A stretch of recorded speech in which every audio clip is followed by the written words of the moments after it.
기도하신 집사님 말씀대로 가을이 이제 가까웠네요.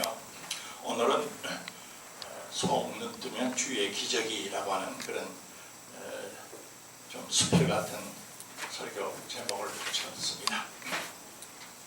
지난주 예배 후에요, 우리 공동 식사 테이블에 둘러앉아서 식사를 하는 중에 우리 반주자 김성희 집사께서 가정에서 최근 일어난 작은 기적 같은 이야기를 들려주셨어요. 이야기 내용은 간단합니다만은 그 작은 사건을 직접 체험하신 집사님의 시부모님 신앙생활에 놀라운 변화를 일으키고 있다라고 하는 증언을 하셨어요. 우리 모두가 다 그렇지만 주일날이면 이제 그렇지 않으니까 교회당에 나가서 성도를 만나고 하나님 찬양하고 예배하고 살아가죠. 속칭 소위 선데이 크리스찬이라고 그럽니다. 주일날. 그런데 이제 그 부모께서 살아계신 하나님의 현존을 체험한 사람으로 바꿔줬다는 거예요. 머리로 믿는 관념적이나 교리적인 하나님 신앙이 아니라 실질적으로 지금 살아서 일하시는 하나님을 만난 신앙인으로 변화했다. 그런 내용의 감정이셨어요.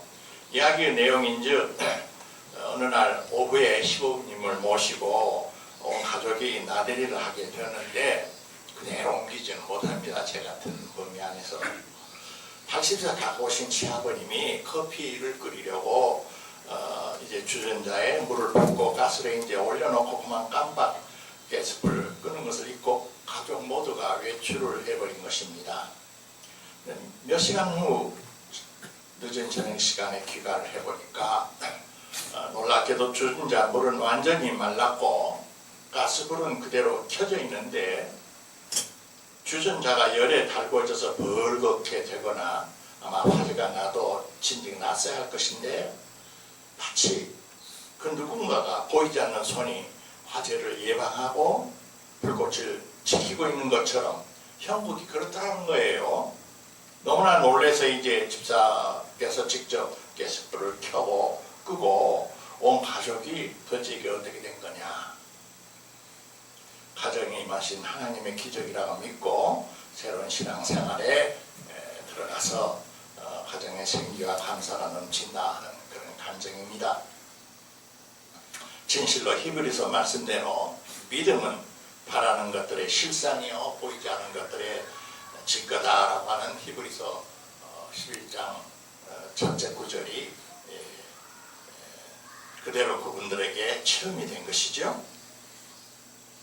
그래요. 사실 원자폭탄 만들고 심장과 뇌 수술을 하고 달나라를 오가는 현대 과학문명 한복판에서도 삶 속에는 불가사의한 일들이 많습니다. 유명한 실화로서 지금도 그런 기적 같은 일이 일어나고 있고요.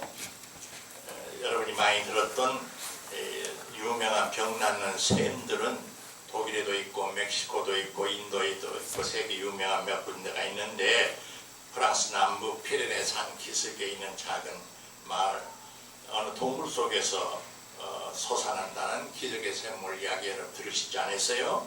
그 샘물 이름을 루르드 샘물이라고 해요. 루르드 샘물 잘 알려진 이야기죠. 프랑스는 카톨릭 국가이기 때문에 그런 기적 같은 사건이 일어나면은 대중들이 그냥 풍문에 이리 휩쓸리고 저리 휩쓸릴까 걱정을 해서 아주 가톨릭 교회에서는 아주 까다롭습니다. 처음에는 무시해버리지만은 점점 사람이 모이고 그러면 가톨릭 로마 교황청 당국에서 조사위원회를 보내요. 한 번도 아니고 여러 번 보내요. 과학자도 보내고 신학자도 보내고. 그래서 이제 가톨릭 교황청 당국도 이제 몇 해 동안 검사를 했는데 그것이 정말 기적의 생수가 솟는 성지라는 것을 인정했어요. 그래서 성당도 세우고 그것을 관할하는 교구 신부도 파견하고 있습니다. 한 해만 온 세계에서 병원에서 아무리 별별 별별 약을 쓰고 수술을 해도 나을 수 없다는 소위 거의 불치병에 가까운 환자들 혹은 가족들이 약 300만 명 이상이 혹은 순례객까지 합해서 그곳을 방문하는 성지가 되어 있다는 거 여러분 아신 분은 다 아실 거예요. 대부분은 이제 아주 유명한 이야기라 들으셨겠지만 혹시 못 드신 분이 있으면 간단한 내력을 제가 소개를 할게요. 그 기적의 샘물이라고 하는 것이 발견된 그 루르드 마을의 샘물은 1858년 2월에 이른 봄이었어요. 1858년이면은 조금 이따 이야기할 한국의 최재우가 영의 감동 감화를 받아서 종교 체험을 하던 2년 전이옵시다. 그건 1860년인데요. 작은 밀가루 재분 공장을 경영하는 넉넉하지 않은 가정에서 곱게 자란 베르나테라고 하는 소녀가 있었대요. 그런데 이 소녀가 어느 날 집에 땔감 나무를 주워 모으려고 동굴이 있는 산 근방에를 갔다가 이상한 황금색 빛깔이 동굴에서 비춰나온 것을 봤어요.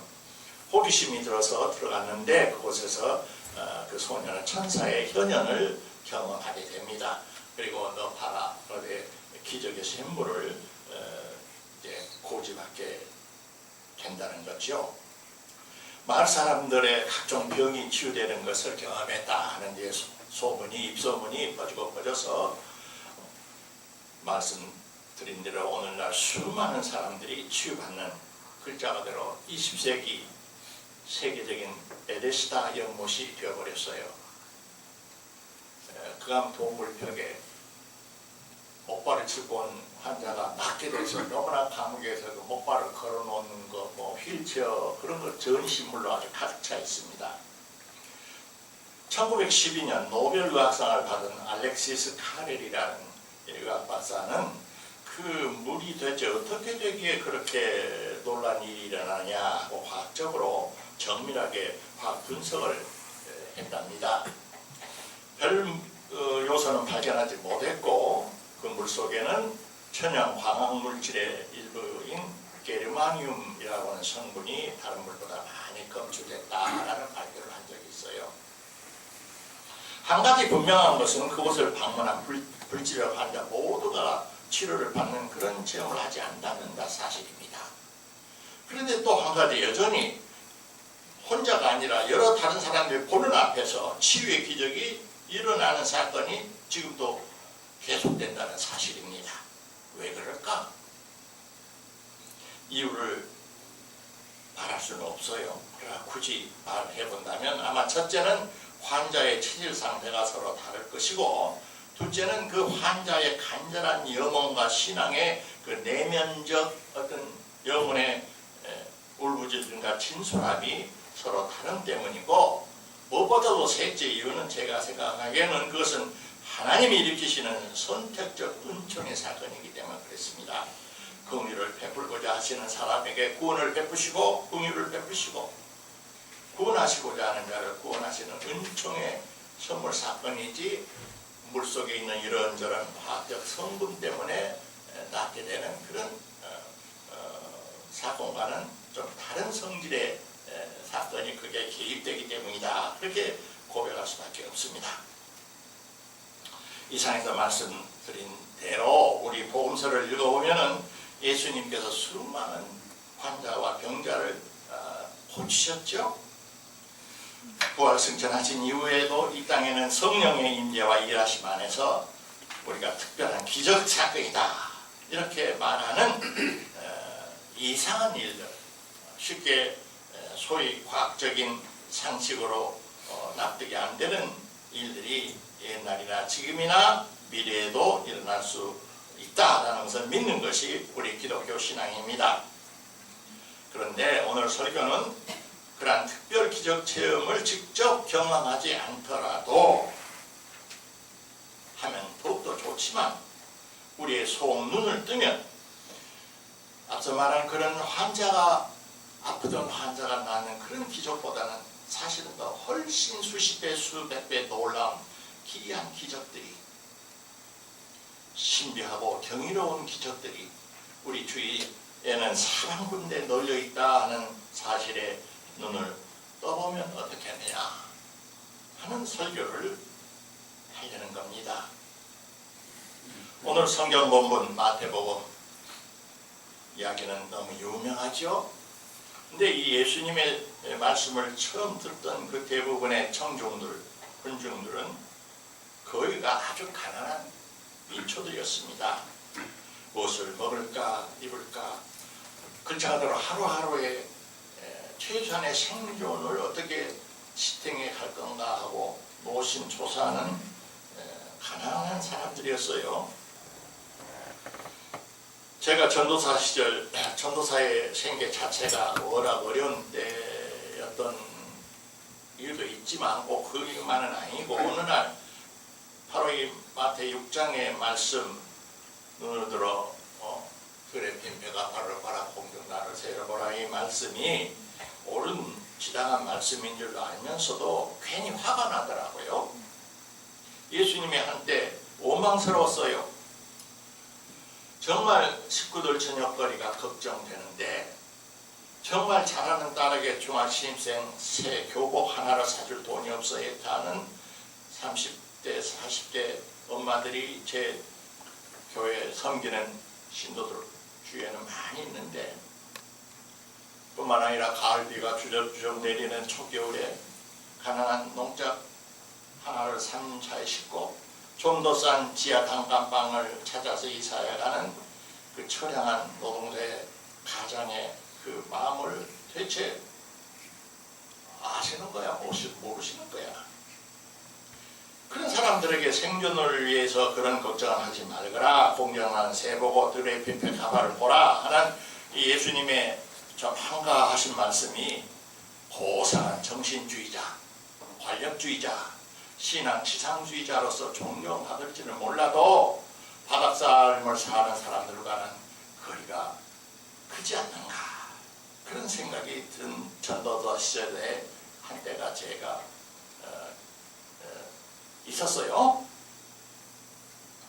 그렇지만 이제는 시대가 많이 달라졌잖아요. 쌀밥 남기는 것을 아까운 줄 모르고 학교 급식 신세대가 되었습니다. 우리가 지난 여름 바다에서 경험한 대로 기증받은 옷감 중에서는 제가 보기에도 아주 고급스러운 저도 한 벌 사서 입었으면 좋겠다 하고 아주 고급 옷감이 2,000원, 3,000원에 팔려오고 소리를 쳐도 사가는 사람이 없는 그런 시대란 말입니다. 양식이나 옷이 풍부해진 시대에 예수님의 이 마태 6장 말씀은 이제는 더 이상 의미가 없는 것일까? 하루 먹을 밥, 입을 옷 걱정은 덜 할는지는 모르지만 걱정거리가 달라진 것 같아요. 가만히 보면 일상에서 더 많은 것들로 보통 서민들은 노심초사하고 있어요. 더 좋은 학교로 자녀를 입학시키려고 입시 걱정, 학원 수업료 걱정, 젊은이들은 등록금 걱정, 졸업한 사람들은 취직 걱정, 직장 구하기, 집 마련, 여러 가지 이런저런 현실적인 근심 걱정거리가 우리를 실질적으로 지배하고 있습니다.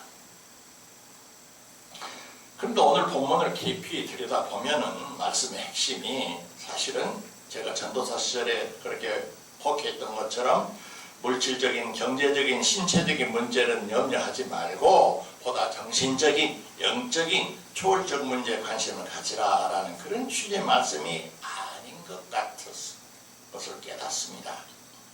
생존과 생활에 필수적인 그런 것들이 우리 사람들에게 꼭 있어야 한다는 것을 하늘 아버지 천부께서도 잘 알고 계신다. 너들 좀 생각해라. 오늘 피었다가 아궁에 던져지는 불도 그렇게 입히시는데 너희들 그렇게 소홀히 생각 않겠느냐. 이게 예수 말씀이시거든요. 그렇다면 문제는 두 가지인 것 같아요. 첫째는 우리 각자가 해결하지도 못하고 할 수도 없으면서도 주인인 척 착각을 하면서 지나친 걱정 근심하는 것. 그것은 그 사람의 영혼을 병들게 떠나게서 황폐하게 만든다는 것이죠.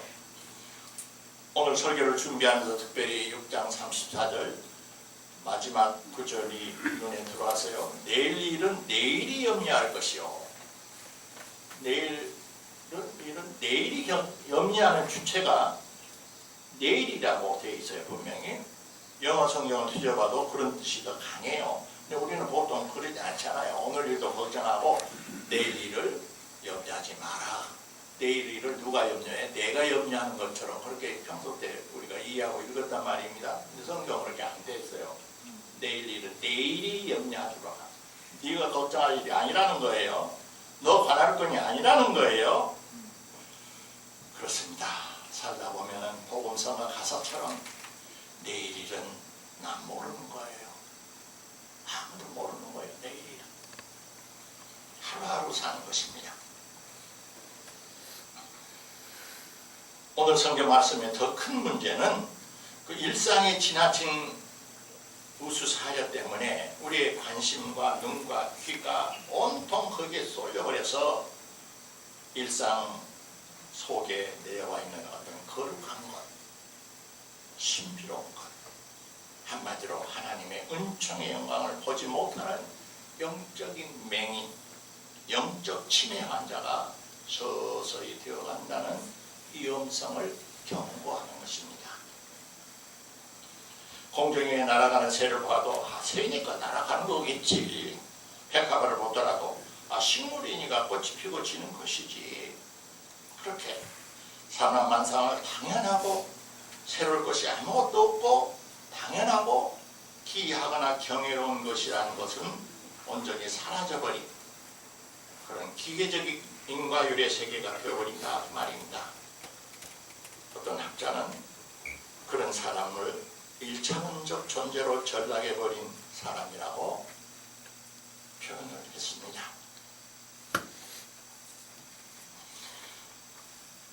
서양에서도 이런 그 경향성에 대해서 경각심을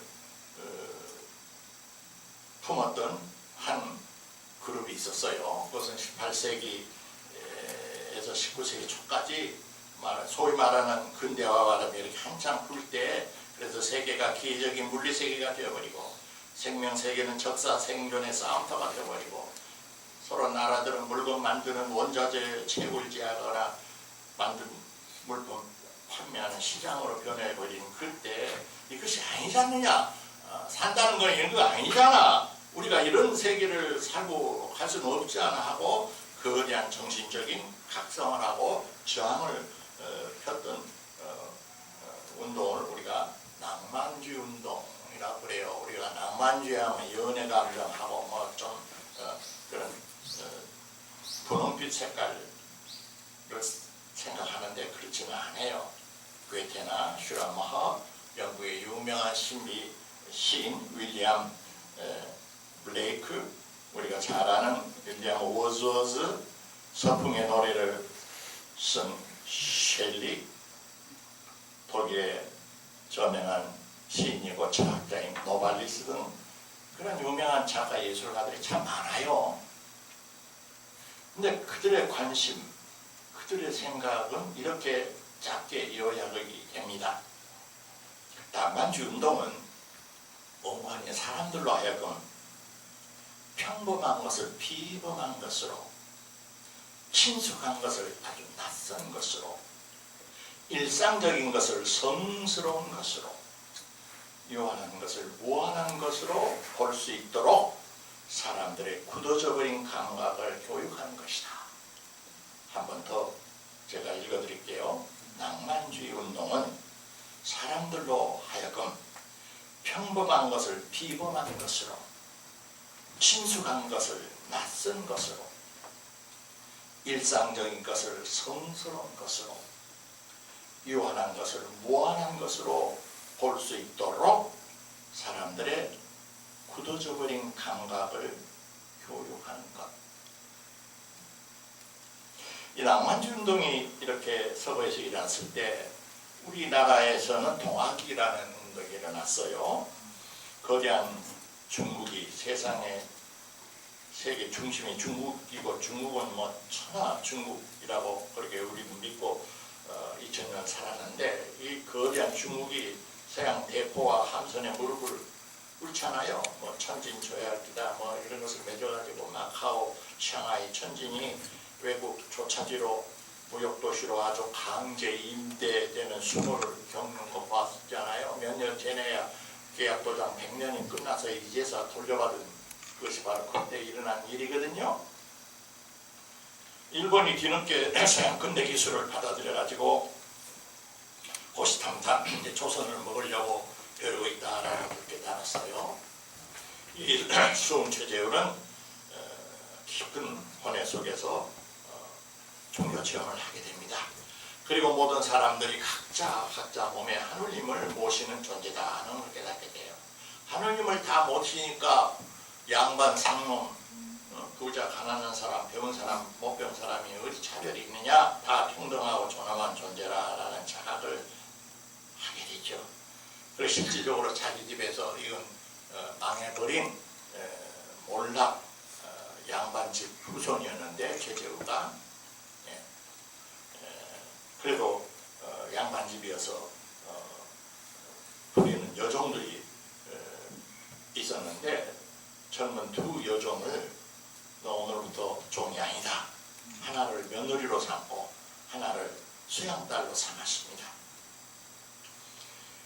수는 동학을 창단한 지 4년 만에 당시 지배 이념이었던 유교가 다른 천주님 모시는 이교 사상을 퍼뜨린다라는 제목으로 그를 잡아서 대구에서 목을 달아 참여시켜버렸습니다.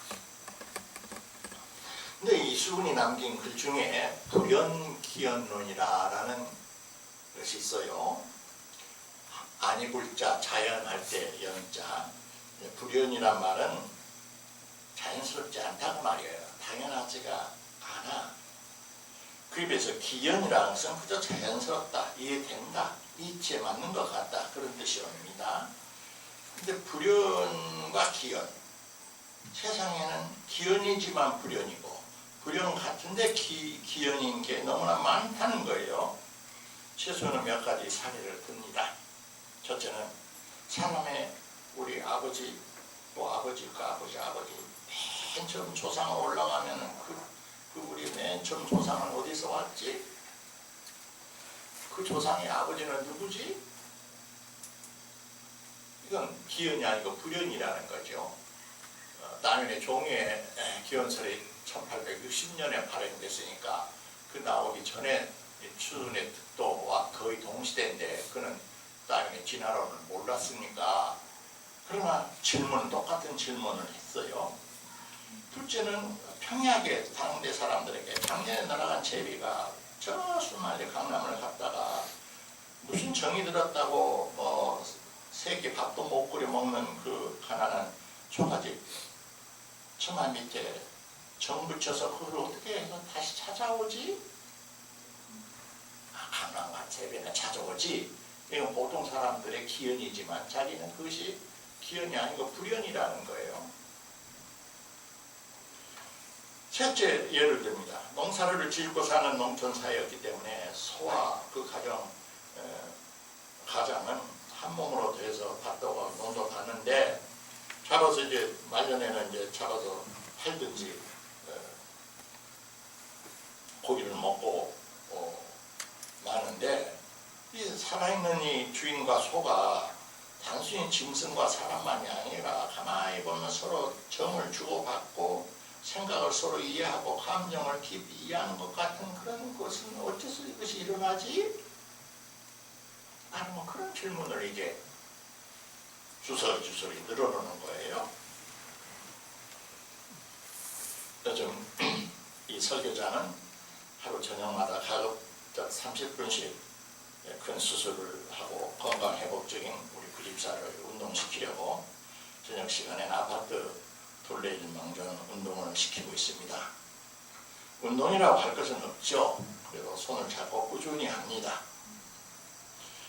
한 열흘 전인가요? 어느 날은 아파트 건물벽을 이제 따라서 이렇게 걷고 있는데 옥자마가 심어졌는데 그 꽃 이름이 아마 옥자마라고 부릅니다. 옥자마 꽃을 보고 너무나 감탄을 한 적이 있습니다. 누가 파주도 않고 벌나비가 날아와서 찾아주지도 않는데 너무나 아름다운 연보라 꽃들을 줄기절하게 피고 다소곳이 8월의 하늘을 환영하고 있는 옥자마를 봤어요. 제가 보라 색깔을 좋아하는데 한신도 보라 색깔인데 진한 보라색이 아주 연한 보라. 너무나 놀라웠어요. 예수님이 들의 백합을 보라 하는 말씀이 문득 떠올랐어요. 천천히 걷는데 이번에는 비둘기 3마리가 사뿐히 날아와서 두 늙은이 앞길을 1m 거리를 두고 앞장서서 걸어갑니다. 날아가지도 않고 함께 걷습니다. 암수장은 아닌 것 같고 한배 새끼 형제자매들 같았는데 그 비둘기 날개 색상과 문양이 환히 보이잖아요. 1m 거리도 안 되는데 갈색 있는 놈도 있고 보라색 있는 놈도 있고 어찌도 그렇게 아름답고 멋있는지 감탄이 절로 났어요. 그들 집에 거울이 있어서 온단장하고 나올 일이 없을 건데 과학자들은 DNA가 어쩌고 염기서열이 어쩌고 설명하지만 이기적 유전자가 그렇게 아름다운 문양의 색깔과 색상을 연출해내는 것일까? 어째 불연이라 이해가 안 돼. 머리가 나빠서 그렇지. 그런데 그 비둘기가 말을 걸어오는 것 같아요. 할아버지, 우리 할머니가 아프세요? 왜 빨리빨리 걷지 못하세요? 할머니가 젊은 시절에는 참 예쁘셨겠네요. 우리 깃털도 참 멋있잖아요. 그럼 내일 또 만나요. 인사하고 후두둑 날개치고 날아가 버렸습니다. 멀리 백운대인 소금이 저녁 노래 물든 엷은 흰구름에 살짝 덮여 있었는데 그쪽에 사니까 늘 바라보던 북한산 산줄기지요. 근데 그날따라 갑자기 약 1억 3천만 전에 용암으로 막 솟구치면서 바위 덩어리가 녹아서 마그마들이 엿가락 휘어지듯이 산맥으로 솟구치는 모습이 눈에 보이는 듯 했어요. 그리고 갑자기 요백에 말씀하시던 하나님의 음성이 죄기 들려오는 거예요. 욥기 38장 4절에 야훼가 말합니다. 내가 땅에 기초를 놓을 때 너가 어디 있었느냐? 너가 깨달아 알았거든 말할지어다. 저도 욥처럼 고백할 수밖에 없었습니다. 무지한 말로 이치를 가려는 자가 누굽니까? 나는 깨닫지도 못한 일을 말했고 스스로 알 수도 없고 헤아리기도 어려운 일을 말했습니다. 내가 죽게 대하여 귀로 듣기만 하였사오나 이제는 눈으로 주를 배웠나이다. 그런 고백이 마음속에서 나오게 되더라고요. 사랑하는 사교계 교우 여러분, 저는 나이 탓인지 요즘 세상의 정치, 경제, 전쟁 이야기에 관심보다는 이처럼 들꽃 속에 비둘기의 깃털 속에 우람한 산맥줄기의 노송 속에 그 안에 신비롭게 감지되는 창조주의 영광과 아름다움을 봅니다. 그리고 경애와 감사와 찬양의 마음을 금할 수가 없습니다. 이 세상은 생명세계는 물론 어둡고 죄 많은 상태로 가득하기도 하지만은 그것에 못지않게 신비와 경외할 만한 아름다움으로 가득 차 있는 것입니다. 정치, 경제, 전쟁의 현실 문제에 눈을 감자는 말이 아닙니다. 도리어 그것들의 본질을 바로 깨닫고 지혜로운 용기와 해결의 실마리를 찾기 위해서도 우리는 우리의 소음 눈을 떠서 우리 주의 온통 가득한 평범한 기적들을 감독하는 능력을 더 찾아야겠고 배양해야겠다라는 말씀입니다. 그것은 신앙의 부수 현상이 아니라 신앙의 본질인 것입니다. 속눈을 떠서 우리 주위에 내려와 있는 기적을 느낄 때 김성희 집사님 시부모님이 받으신 그 하나님의 은혜의 현존 체험을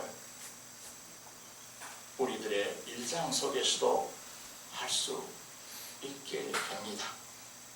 그러면 한번 다녀가는 이 세상이란 게 물건 사고 파는 시장 바닥만도 아니고 거기 짐승 사냥하는 사냥터는 아니고 전쟁놀이 하는 것도 아니고 놀라고 경이로운 일들로 가득 찬 생명의 동산임을 깨닫습니다. 그러면은 짜증나고 지루하고 화만 나던 우리 일상의 삶이 한결 가벼워지고 감사하다라고 하는 느낌이 더 많이 생길 것입니다. 이런 은혜가 다가오는 초가을에 사개오 교우들의 심령 속에 더욱더 풍성하시기를 주의 이름으로 축원합니다. 기도합시다. 하나님, 오늘 주일날 연약한 저희들을 신비로운 예배 시간에 불러주셔서 영전하시는 하나님을 아버지라고 부르며 찬양 드리고 기도할 수 있도록 해주셔서 감사합니다. 하나님, 우리 당신의 자녀들이 이 세상에 풍진 비바람 때문에 심령이 몹시 지쳐있고 기쁨과 즐거움과 놀라움과 경외로움을 다 잊어버렸습니다.